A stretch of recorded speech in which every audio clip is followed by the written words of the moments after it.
Hey, welcome to Real Estate Resource. Thanks for stopping by. Don't forget to like, subscribe, and hit that notification bell. I really hope you enjoy this video. All right, so we're always looking for ways to make sure that you guys are the most efficient that you can be, and we look for the most efficient ways for you to generate leads. And through this market, what we've been doing is pushing with expireds, just listed, just solds, and your center of influence, right? Your database. So that's what we're going to focus on today, is that when we start talking about our database, the problem with most agents, what they do is they wait. They expect that the people in their database, right, their center of influence, is going to always call them when they have a referral, that they're going to remember, that they're going to give them the referral without, us actively being in touch with them. And for those of you guys that have been in the business for any period of time, you know that that's really not possible. It's really not true, right? That's not the truth, is that your center of influence is probably also a center of influence for somebody else. So the idea for us is, when we're talking about how we're going to maximize our database and the return on that database, what we have to do is we have to be active in that lead generation system, right?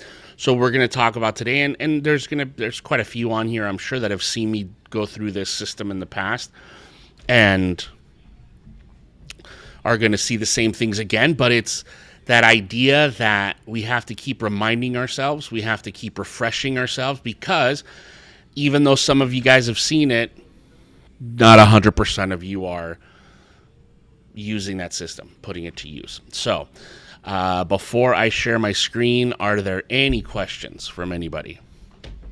Anybody have any questions?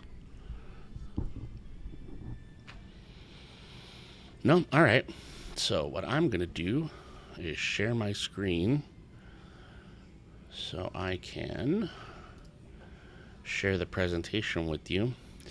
So you should be looking at a blank screen right now, just my desktop. Let me get you the presentation. All right. So right now you should see Century 21 All-Stars Fundamentals Unlock Your Database should be what you're seeing. So we're going to talk about a system that we can use this database with very easily, right? Something that you can follow just step by step by step. So let's get started. All right. So in this class, what we're going to do is we're going to look at organization.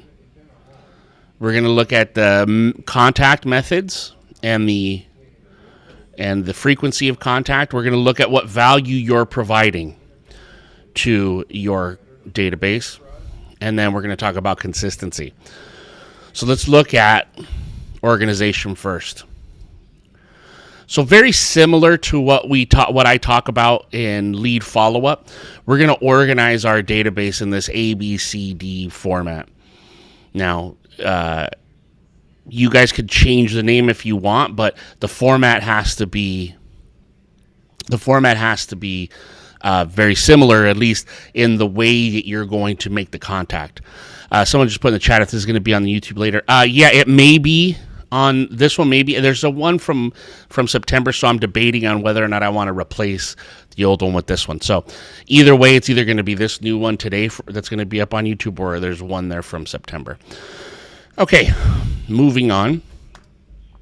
So let's look at these different types of categories that you're going to use for your database. So the A's. The A's are going to be the people that you spend your most time with.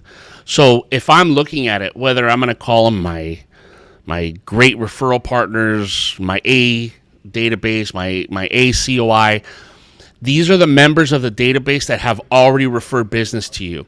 So if you have people that are in that COI list, whatever you call it, COI, SOI, database, friends, family, whatever you want to call this list, those people on that list that have already made a referral to you, have sent you a referral, those are going to be the people that are going to be my A's, my number one referral partner, or my database, or my contact. They're going to be the person that I'm going to speak to the most, have the most interaction because I know that they're already capable of giving me a referral. Okay, so those are my top. Those are like my hot leads, right? When we talk about lead follow up, my A leads are those leads that are wanting to do something in the next 0 to 14 days. These people are my A's because they've already proven to me that they're worthwhile in the fact that they value who I am as a real estate professional, and they reciprocate that value that I provide them by giving me a referral. Okay? The next up, those are the B's. Now, the B's are the people in your database that have the ability, that are capable of referring business to you. So, for example, all of us have people, and however you have these people organized at this moment, all of us have people in our database that we still are contacting, right? But we don't even know if they have the ability to refer to us, right? We have if we're younger agents, right? We have younger friends that are maybe just barely getting into the workforce. They don't know a lot of people, but they may not be able to refer us. These are the people that we know for sure. These are people that have, purchased a house with us but haven't referred any business to us yet. These are people that are well established, that are, have bought houses in the past, know people who are maybe thinking of, right? You're going to know in your group of people who those people who have the ability to refer, and when I mean ability to refer, I mean the ability to refer right now. Okay? They have the ability to refer something right now. Right? Business partners, right? People like insurance companies that I use, CPAs that I use, my cleaners, people that I do business with. Those people have the ability to refer, and they should be part of my list in my database. Those should be referral partners for me. Next up are my C's. And these are people that just know you and trust you. I have no idea what their ability to refer is because they haven't made any referrals to me yet. They're not homeowners yet. They may or may not be a homeowner at some point, but they know and trust me. They know who I am. They trust me with my business. And so I want to have those people in my database, right? I want to have contact with those people as I go forward with that center of influence, with that part of my contact list. And then finally, the D's. And the D's are people that are outside of your market area. So we all have a pretty distinct market area, and as this market has proven for most agents, that market area has grown, right? I mean, I think a lot of you are doing business outside of normal market areas, right? For us, our 5 surrounding market areas that we focus on, Norwalk, Whittier, Pico, Southgate, Downey, we've expanded well beyond that, right? We have people that are doing business in Apple Valley and Hemet and, traveling farther and farther out, and I think that's become kind of a product of the scramble to do business in a market that's been very difficult and tight and kind of slow moving lately. But regardless of that expansion to your market doesn't expand to other states, to Northern California for the most part. And we all know people that live in other states, that live, too far north to be part of our market area or what we would consider our market area. But those people also know other people that live in our market area. So it's not that I want to ignore them completely, but I don't want to waste spending a lot of time with them. But they are a referral source at some level. So I don't want to ignore them 100%. So the idea behind the organization is to make sure, just as we talked about in lead follow-up, that I'm spending time with the right people, right? Because when we talk to you about prospecting and calling your center of influence and your database and making those phone calls, if you don't know who are the right people to spend time with when you're making those phone calls every day, then you may be calling people that are C's instead of calling the A's first, right? You could be spending time with the wrong people. So what happens is, because you're not making contact, getting touches with the A's like you should and the B's as much as you should, you're missing out on those opportunities for referral. And yeah, in the chat, they asked what was B. B is those people that have the ability to refer, that you're certain have an ability to refer business to you.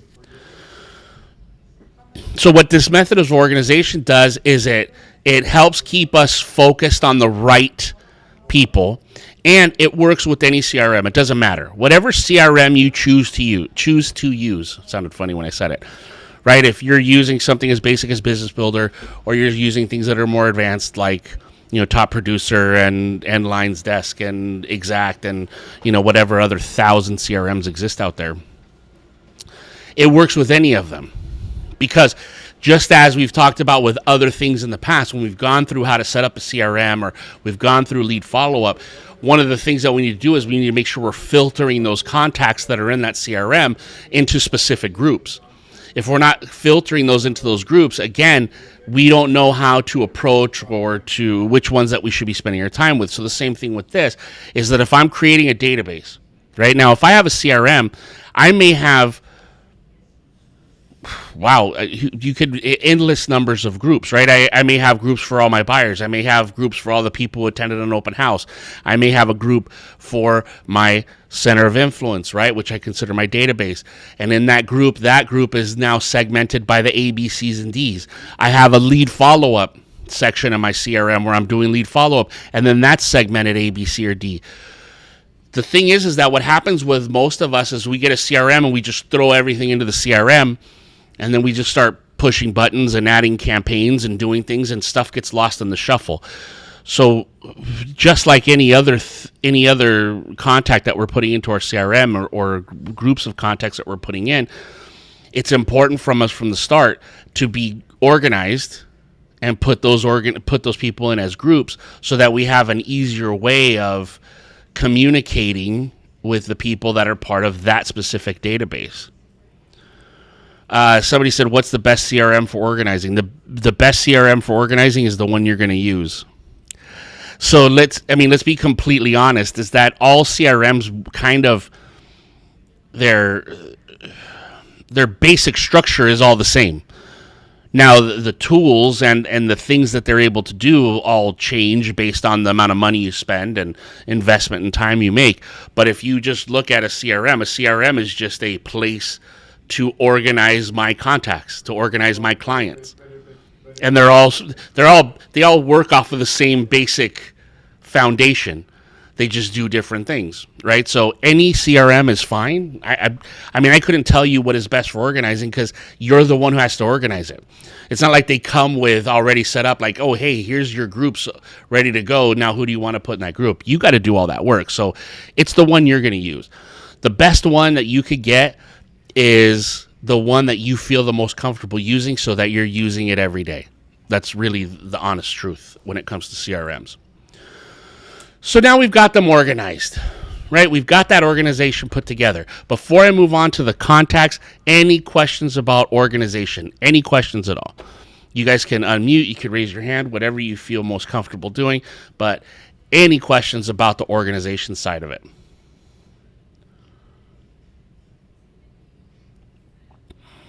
No? You guys all got it? It's clear as mud. All right. Well, let's look at the contact, right? Because that's the most important part. Right now, we've spent the time in the organization, and believe me, that's going to take you some time.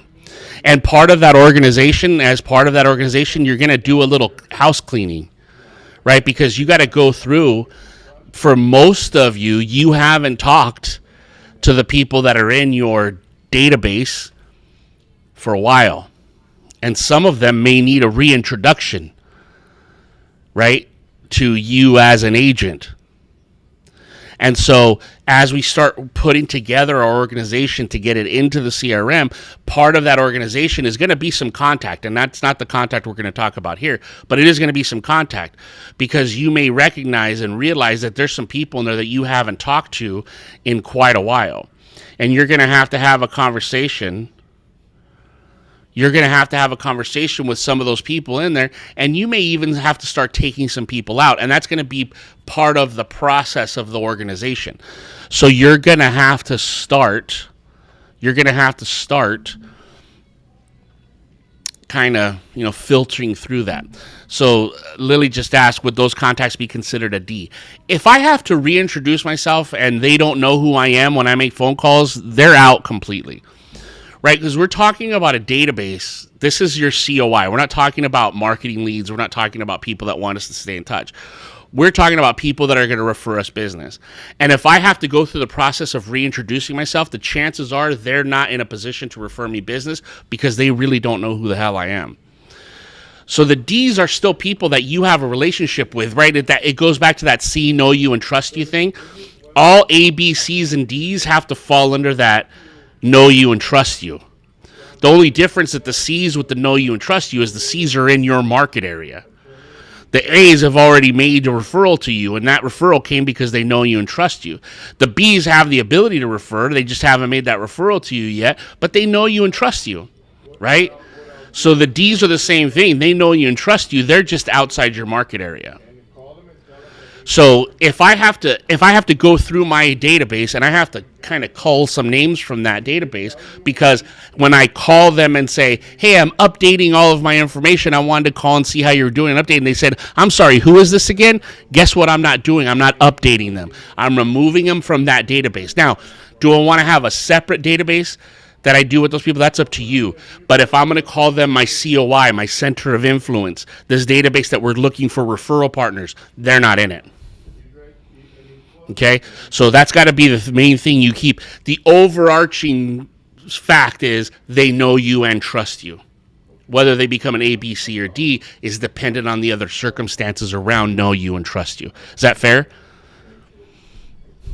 So I hope that helps. Okay. So let's look at the actual contact, right? Because this is where we put into action the work we've done. And this work of putting together this database the right way, of organizing it, putting it in the system properly, getting yourself set up for how you're going to make these contacts work, whether that be drip campaigns, reminders for phone calls, all those things. Setting all that stuff up is going to take some time. You've got to commit to it. This is not, I'm going to do this in an hour and get started. It's not that. It's going to take you some time. And the more people you have, the more time it's going to take you. But once you do all that hard work in the back office, this is where we put it into action, and this is the contact stage of that. So let's look at the A's first and how often and how many times I'm going to contact these people in the course of a year, right? So first off, once a month, right? Once a month. These are my A's. These are the people that have already referred me.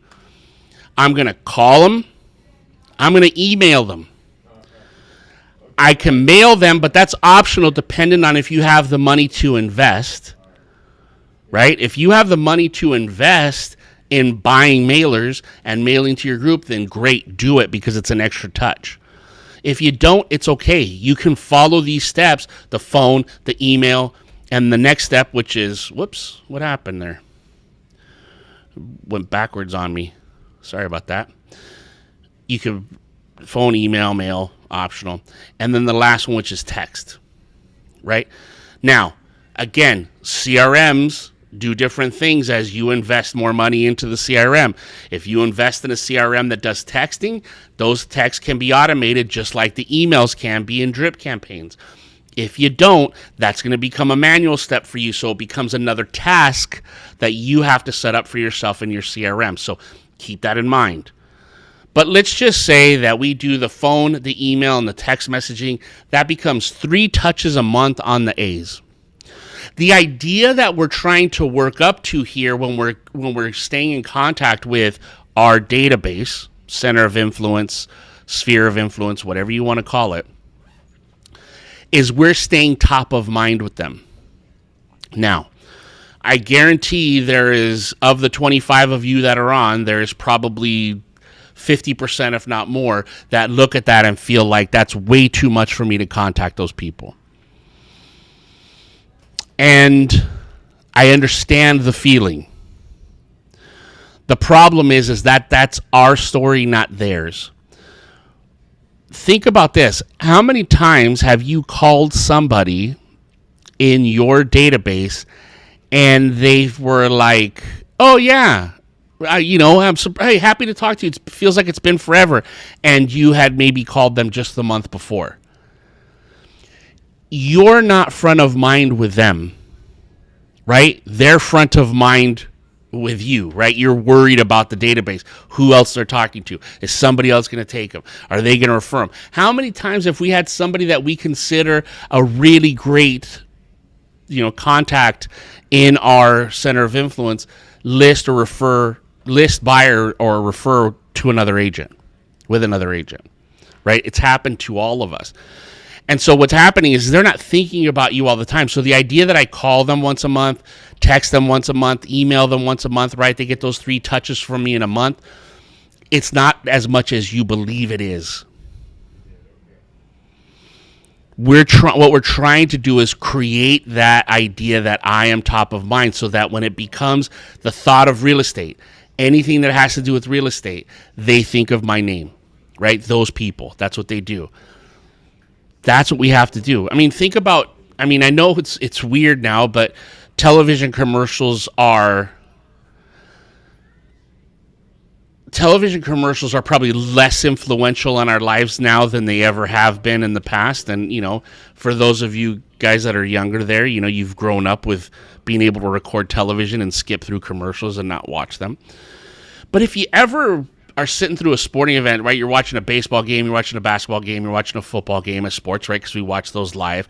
If you notice during commercial breaks, you see the exact same commercials every break, right? Especially for the big companies. Coca-Cola, the car companies, the McDonald's.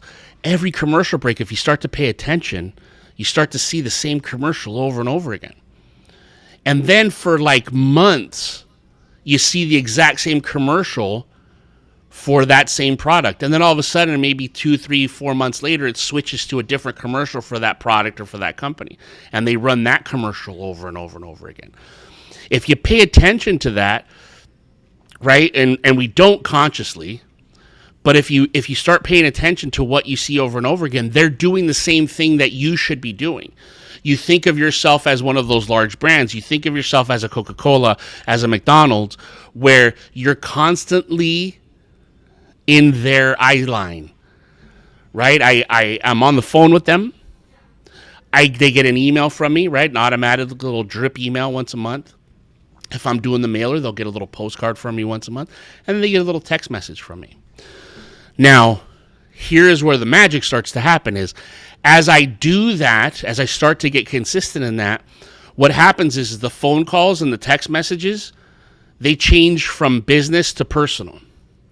And what we start to create, and what's necessary for us to be good with our database, is we have to have a balance of character and competency. Those are the 2 sides of your business, right? Character, who you are as a person. Competency, how you are at your job, at your profession. So, for example, if for the next year all I sent was competency stuff, right?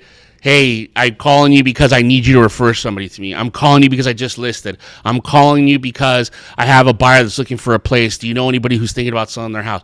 Right? If all of my phone calls are that for the next year, and all of my emails are, hey, just listed, just listed, just listed, just listed, just listed. And if all my mailers are just listed, just sold, just listed, new buyer, just listed, just sold. And then all my text messages are, hey, just listed, just sold. It becomes white noise at some point. And there is no connection between me and them. Remember, this is my center of influence. This is people who know me and like me and trust me, supposed to be.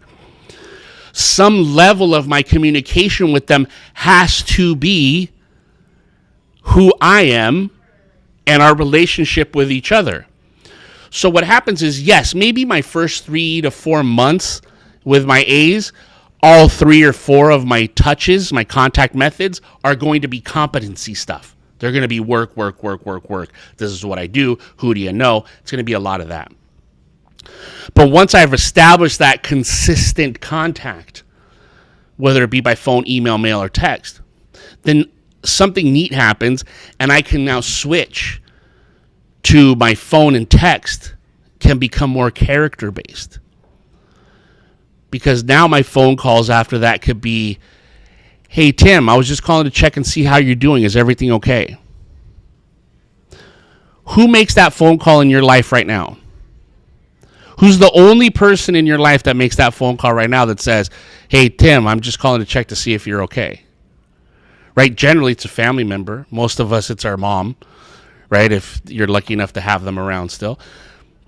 But that's what happens. So if now, and guess what else can happen?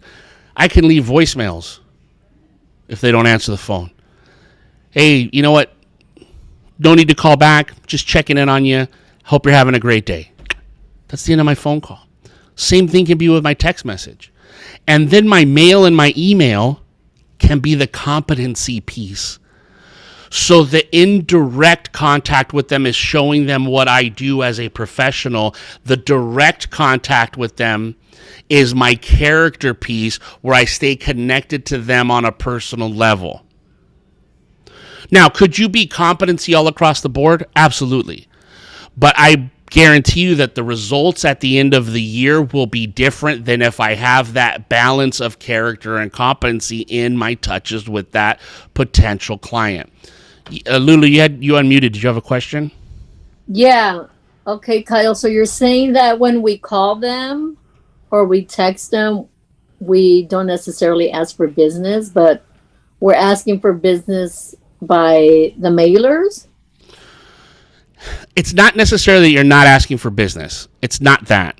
They know that you want the... What we're looking at is that to establish the relationship again at the beginning, and I don't mean establish it because these A people, they had a relationship. They've made you a referral in the past. Mm-hmm. But that beginning process, like I said, the first 3 to 4 months, your phone calls are going to be that, hey, I'm just checking in with you, see how everything's going with your house, with this, if they're a past client, right? By the way, who do you know that wants to buy or sell a house? That's going to be your first 3 or 4 months of all contact with them. Because that's what I usually do, I go into like, hey, how's the family? And then at the very end, I'll ask for the business. But I always ask for business. I don't just say, hey, I'm just checking in on you. No. I get that. And I'm not saying that you shouldn't at some point still ask for the business in later phone calls. But what happens is this. They're going to see you. Here's what's happening is we're looking for referrals, right? And what happens is there's something called the law of reciprocity, which means if I give you something, I provide some level of value to you, then you feel the need to give me something back. Right. And as we start to create these relationships where they get value, and we're going to get into that a little bit later in the presentation about us providing value to them at no cost, is you don't even have to ask for the business anymore. This is a lot like, if you were to talk to, to Armando, let's say, about how he follows the Buffini process and he does a lot of visits and things like that, you'll probably get to that. You'll hear from him that a lot of that stuff is his referrals he probably gets from the ask. But I would bet the majority of his referrals don't come from the ask. It's just that he's in such contact with them that he's front of mind, and that referral comes naturally out of that reciprocity from them wanting to give something back for the value they feel he provides. So at the beginning, we're going to have to create it by asking for the business. And that's why I mean that character piece on the phone and the text is just going to show them that I'm a human being. Right? Eventually, it's not going to be from the beginning. I'm not going to start my process today of going through and just going, hey, just calling to see how you're doing. Hope you're having a great day. Bye. That doesn't make sense. Mm-hmm. I want to set the relationship as one of, so they know that I'm a professional. Continue to support it by my email and mail marketing pieces that they get. The phone calls are then at that point, after the first 3, 4, 5, 6 months, whenever you feel comfortable, switch to more of a just check in, and you could still throw it in the end. Let me know if you know anybody that can help. And then your text messages, if you don't want to just, you could send them just little texts like, hi, what's going on? How are you doing? I'm still in the business, whatever it is. It's just got to be less about, you got to have some of that balance of who you are as a person. For example, I'm not like a huge social media guy, but if you notice the people who are the most successful on social media, if you really pay attention to the stuff that they're doing on social media, you'll find that there's that really close 50-50 balance of character and competency. They're showing you who they are as a person by showing you their life, their personal life a little bit, and then they're showing you what their business does. Right? You'll start to notice those people that are truly successful with getting stuff off it. There's a lot of that very good balance of that. Okay, so just what we're trying to get at is getting that balance into our contacts with those people. Okay, so I hope that helped. Anybody else? Questions about the A's? So look, if you could do all four, if you have the ability to do that mail piece where you could put the money in, you're talking about 48 touches a year with these people. Okay, so let's move on. Let's look at our B's. Now we look at our B's, their schedule is going to be a little bit different. I'm only going to call them every other month. I'm not going to call them once a month. Right? I'm not going to call every month. I'm going to call them every other month. My email is still going to be once a month because they're going to be part of a campaign. The mailers, if I do the mailers, they're still going to be once a month. Remember, that's really going to be the foundation of my competency piece, right? And then the text messages once a month. Right? You can balance the text messages back to the every other month to match the phone calls too for you, depending on, how much of this is manual. But again, here's our contact schedule. Once a month for A, yes. But we're talking about 4 different touches, right? So in the chat, Lily's asking, why is it 48 touches? Well, if I do all 4 of those things, phone, email, mail, and text, that's going to be 4 times a month that I'm going to talk to them. There's 12 months in the year, right? So 4 times 12, it's 48. Okay, so let's look at the C's. The C's, again, I don't know that they have the ability to refer. So their schedule is going to be a little different again. Once a quarter, I'm going to call the C's. But they're going to get that email, the mailer, and the text message once a month. Okay? All right, so we want to go back. Let's see. Can we go back to the B's? Sorry. Hold on, let me go back. See if I can do it. Sorry.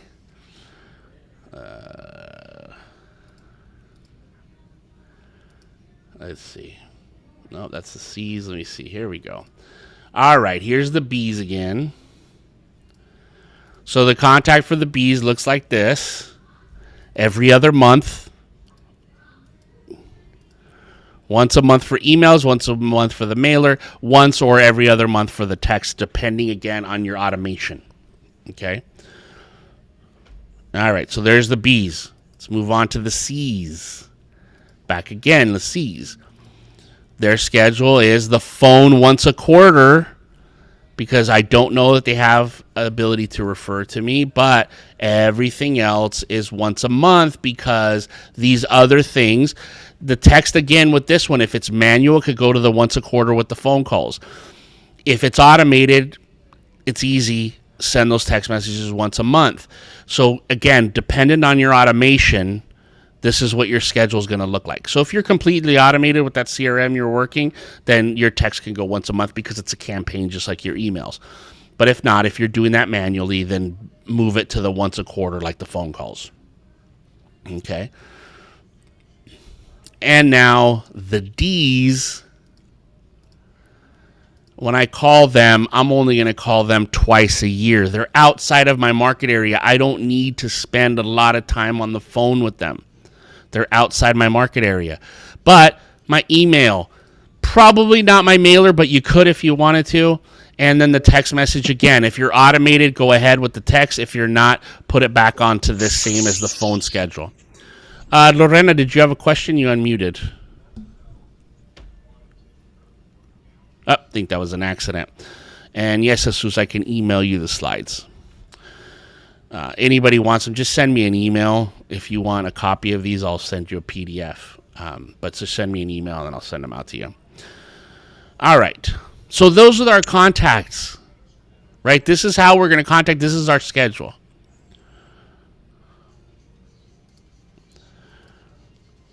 So questions about the schedules. Anybody have any questions about the schedules?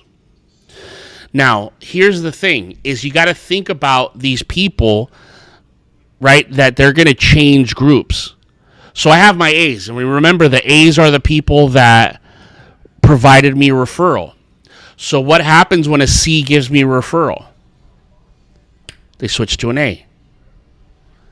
As soon as a B gives me a referral, they switch to an A. Even if a D who's out of my market area gives me a referral, guess what? They move to an A.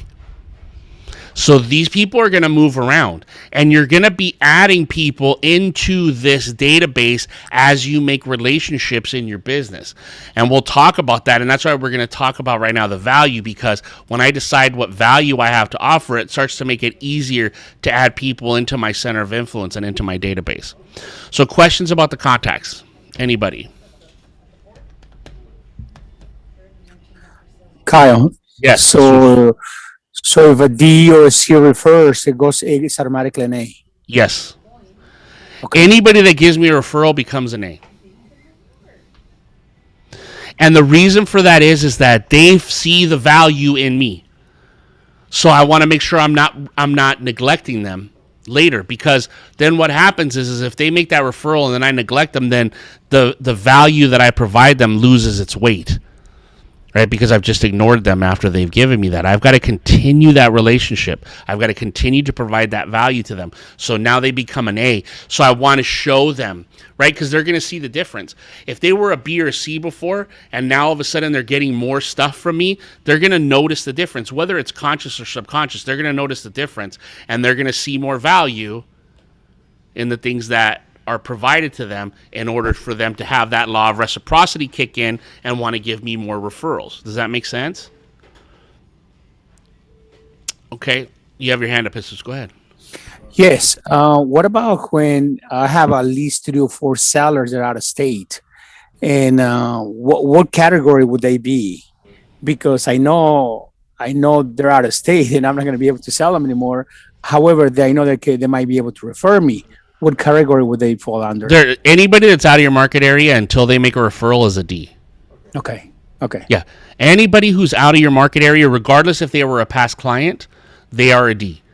Because I know that they did business here, or unless they have more property here. Right? If you have an out-of-state seller that sold some units with you or sold a single family, some income property, as an absentee owner, if they have more properties, then I might keep them as an A because they were a past client. But if it's just somebody I know that lives out of state, they're going to stay a D. And if they don't have any more property because they sold and moved out of state, right? Like my past clients who sold a house here and moved to Texas, they're going to be a D. And the only reason they're going to be a D is because they live outside my market area, but they still know people that live here, obviously, because they moved away from here. So, again, it depends on the amount of value that they have, right, that you want to get back from them by providing them a level of value. But good question. Thank you. All right. So let's look at the idea of value, right? Because the thing is that I have to provide some level of value just because, like, usually for my past clients, hopefully for my past clients, I've provided a level of value in working with them, right, as their agent. I helped them buy a house. They were happy with my service, right? That was some level of value I provided them. They sold their house. I was their listing agent. I did a great job for them. Hopefully there was some level of value in there. But the problem for most of us as agents is that's where the value stops. We sell them the house. We help them buy a house. We give them some kind of closing gift, and then we disappear, right? Because we know that, every year when NARCAR does their survey of homeowners and of buyers and sellers, 78 to 85% of all those buyers and sellers every year after year say, yeah, I would love to use my agent again. I would use them again. I would refer them again. And then the reality is that only about 35% of the people who bought used the same agent that they used previously. And it's not their fault, it's our fault as the agents, because we don't do that. We don't continue to provide value enough to them to stay front of mind, or to stay in front of them, or to see us, for us to keep their eyes on us. So let's talk about the idea of value, right? What value do you offer? Your approach has to be client-based, not customer-based, right? What happens is that we have to start thinking of our job as non-transactional. Because for most part, as we start our business, everything is transactional, right? It's, I need to get you into escrow. I get you into escrow. Okay, I'm done with you. I'm on to the next one, right? That's customer-based. It's only a transactional relationship. We've got to fix that to be client-based, which means that our relationship continues to move forward once the transaction is finished.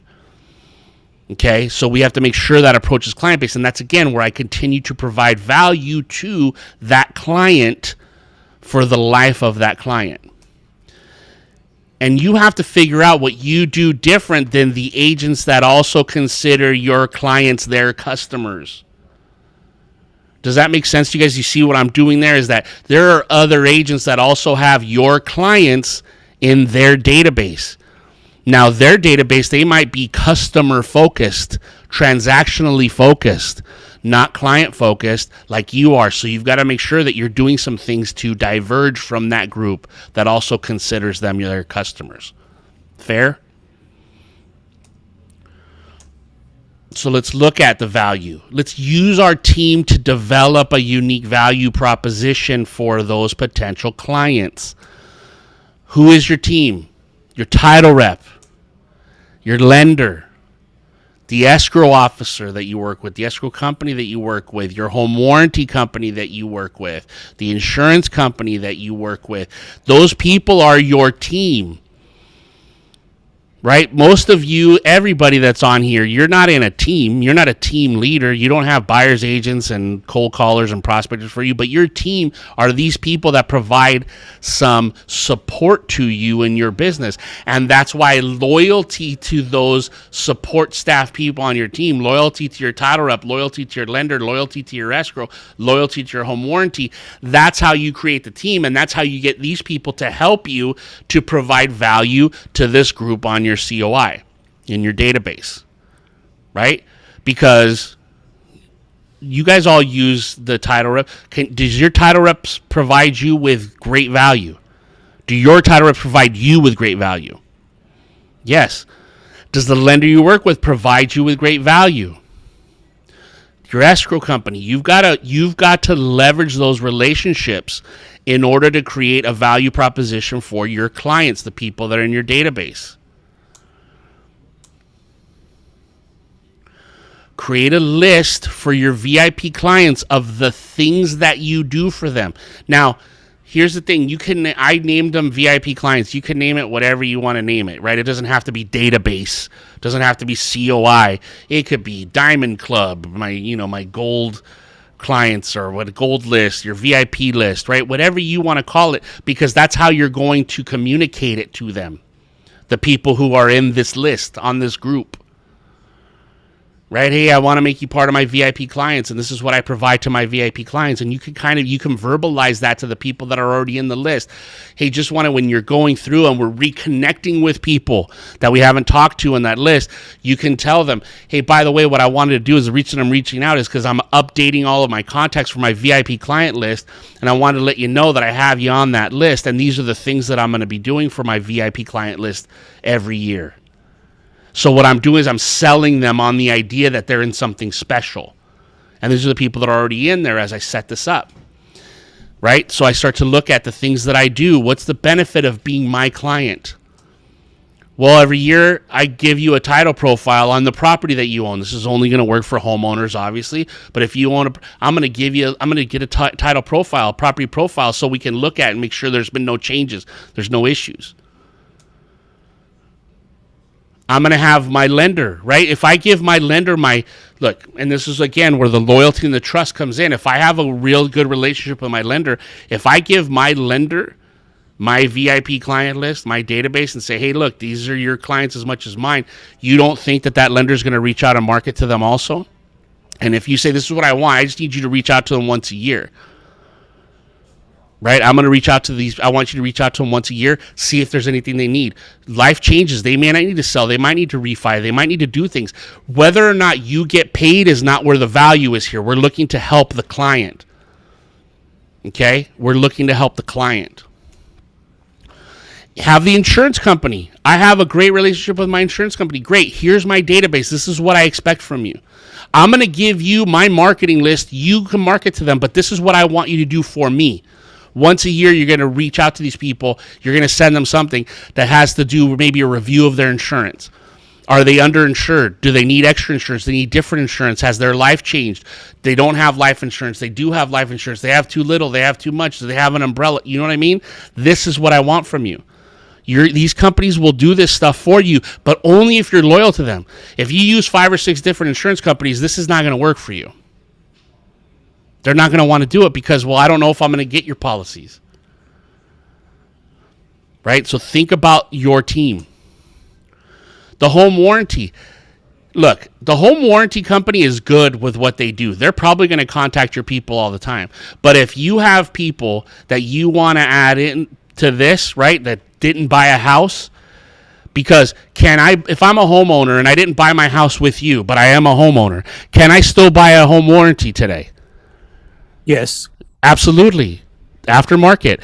You don't think that the home warranty company that you use, that you're loyal to, if you give them your list and say, hey, I need you to reach out to these people, see if they want to buy a home warranty, and then every year follow up with them, you don't think they're going to do it? They're going to do it. And it's a value that you're providing, even though it's somebody else that's doing it. Your client sees it as a value because it's something you promised was going to happen.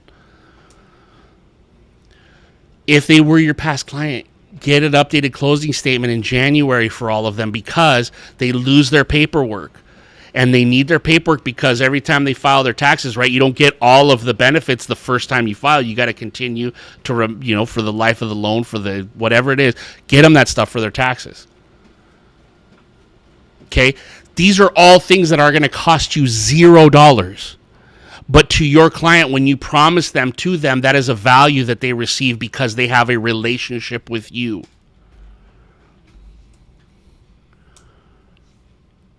Tim, did you have a question? Go ahead. Unmute. Yeah, so that closing statement, that's a brilliant idea. So are you saying to do that every year, or is it for a couple years, or? You probably get away with doing it just on their first anniversary, but it's not going to hurt to have the escrow people stay in touch with them or get that information from them. But yeah, probably just the first year on their anniversary is the most important. Thank you. Mm-hmm. That's a great idea. Let's look at some other things that you guys can do that's not going to cost you anything. Market updates. You guys can set up searches on the MLS for your clients that are homeowners that even aren't, that give them market updates quarterly, right? You could set up those things. You could do those searches. You could send them to them. It doesn't cost you anything to do it out of the MLS, just to let people know what's happening with their market around them. A list of preferred vendors. Now, this is the one I get a lot of pushback on because people are afraid of, but am I responsible? Look,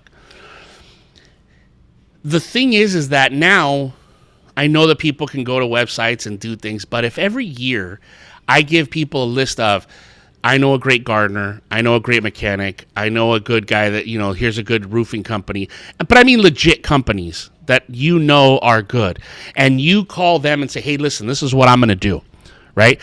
You're a roofing company that I've done business with. I trust you. You do good work. I have a list of 1,000 people, 500 people, whatever.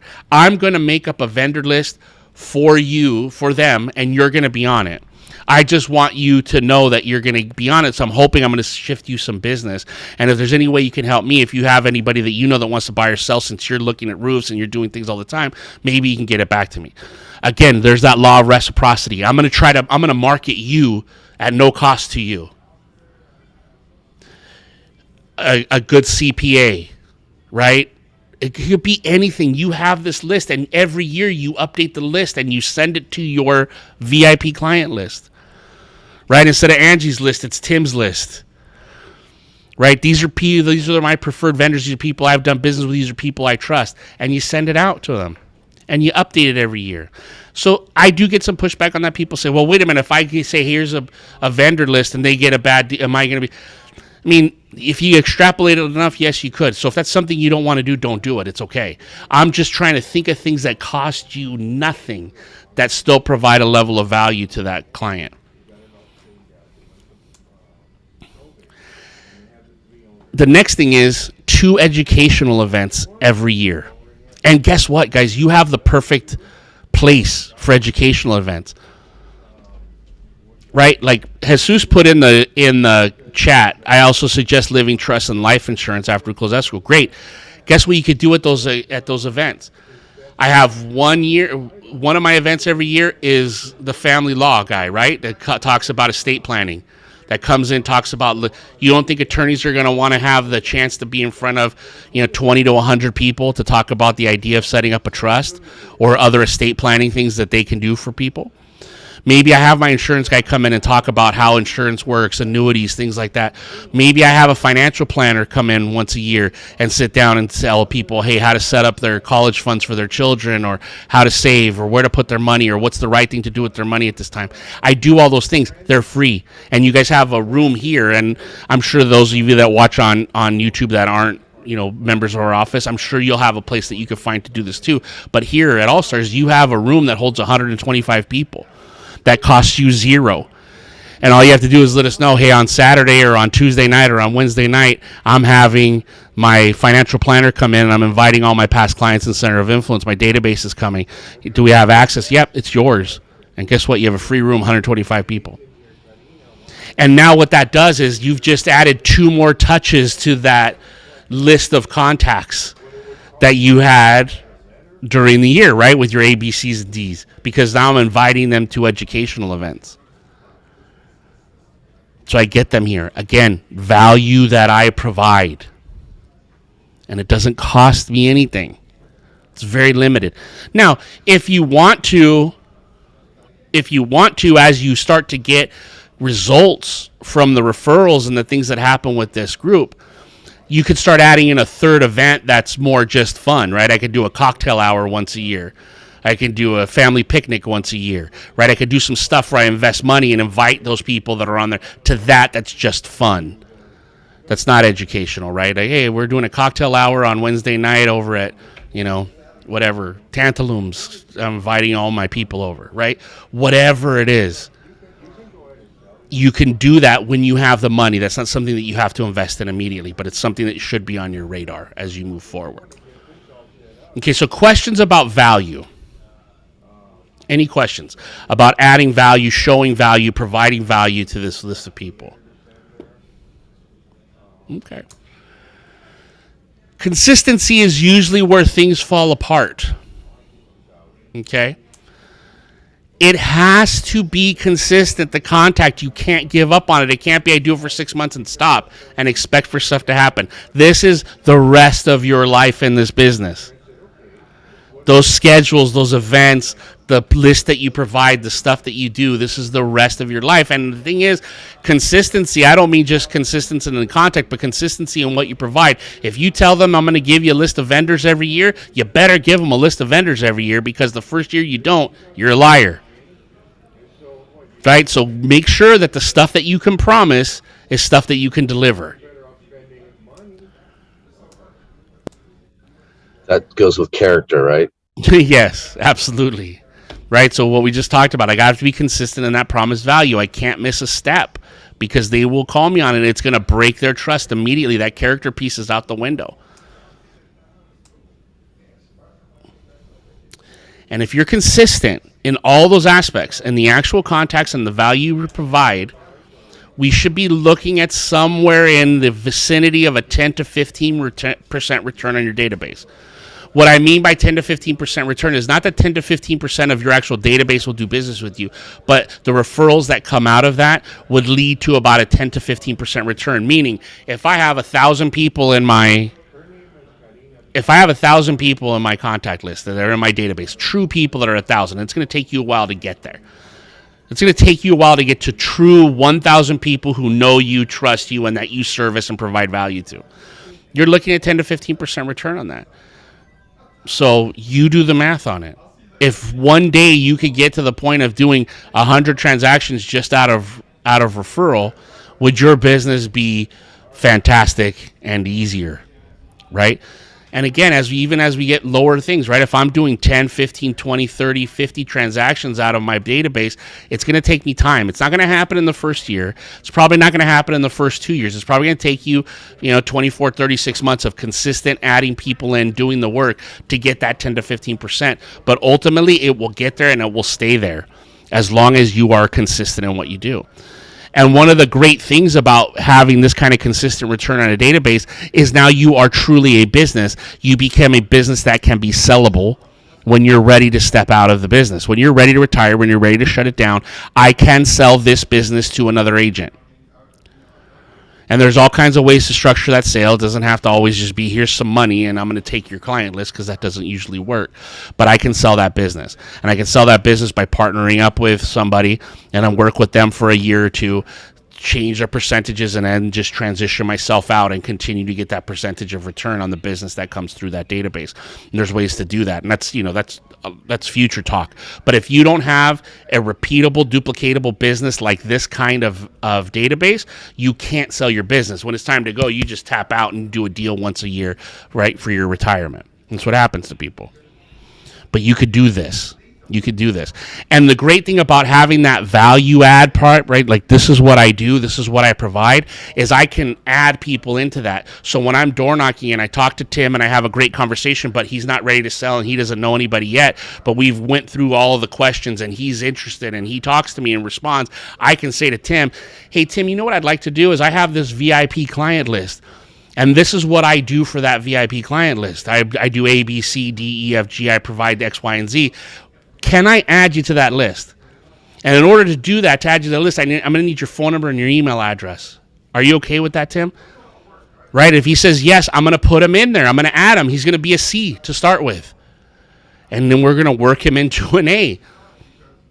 But what happens for a lot of us is we have those conversations when we're out door knocking and we're on the phone and we say, hey, can I get your contact information so I can stay in touch with you in the future? And then what? We do nothing with it. Or they say, no, it's okay. You know where I live. You can just knock on my door again. But if I show them that I have some level of value that they're going to get, there's something special about giving me their information, not just me prospecting them, they're probably going to be likely to give me that information, and it helps me to build that database faster. Okay?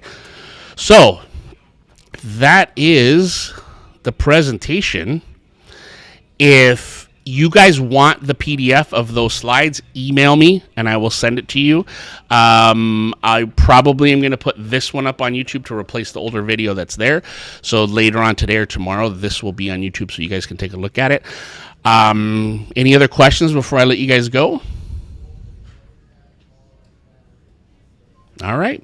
I have one comment real quick for you, Kyle. Yeah, sure. That last part about creating a business that's actually that you could actually sell.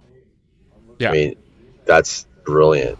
A lot of people don't say that, but that is powerful. Yep. You can do all this work and then have a business to sell. That's amazing. Yeah, it's the idea is that you guys are a business, right? Yeah. And we have to really treat ourselves like we're a business, and that's the way for us to do that is to create that consistent, repeatable, duplicatable income that most agents don't have the ability to do. But it takes work. This is not right. One of those, hey, do this and you're gonna do 100 deals this year. It doesn't work like that. This is work. This is commitment. This is just on top of that everyday lead generation stuff that you guys do. You're gonna have to commit some time to it. And so that could change everybody's thinking to now they're a business owner because there's a value to attach to it at the end of what you do. I love it. That was awesome. That got me juiced. So thank you. Thank you. I appreciate How much do you think a business well built would be worth the database?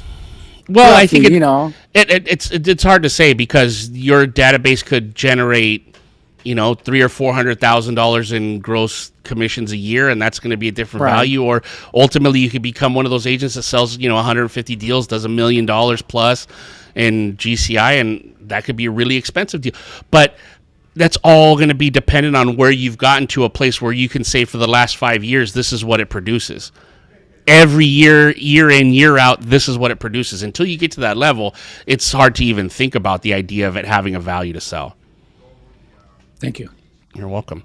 All right, guys, thank you so much. I appreciate you being here. I hope you got something great out of it, and I will talk to you guys soon.